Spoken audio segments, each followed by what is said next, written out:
নিষিদ্ধ সংগঠন হিজবুত তাহরীরের বিক্ষোভ মিছিলকে কেন্দ্র করে সংঘর্ষের ঘটনা ঘটেছে পল্টনে।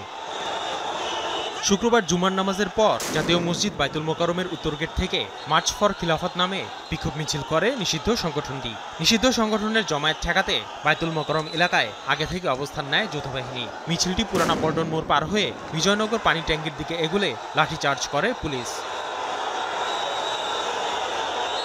এ সময় আইনশৃঙ্খলা বাহিনীর সঙ্গে ধাওয়া পাল্টা ধাওয়া হয়। পরিস্থিতি নিয়ন্ত্রণে টিয়ারশেল ও সাউন্ড গ্রেনেড ছোড়ে পুলিশ। ছত্রভঙ্গ হয়ে যায় নিষিদ্ধ সংগঠনের নেতাকর্মীরা। আটক করা হয় বেশ কয়েকজনকে। আমরা তাদেরকে ডিসপার্স করেছি, আমরা সাউন্ড গ্রেনেড মেরেছি, আমরা গ্যাস গান মারছি। এরপর মারার পরে তারা ডিসপার্সে চলে গেছে। এখন পরিস্থিতি একেবারে শান্ত। আমরা অলিগলির ভিতরে যদি কেউ থাকে সেটাও দেখতেছি। বেশ কিছু আটক আছে, এটা আমরা পরে জানাবো। 2009 সালের 22 অক্টোবর হিজবুত তাহরীরকে নিষিদ্ধ সংগঠন হিসেবে ঘোষণা করে সরকার।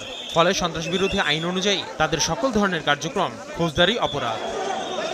আসিফ মোহাম্মদ সিয়াম, সময় সংবাদ, ঢাকা।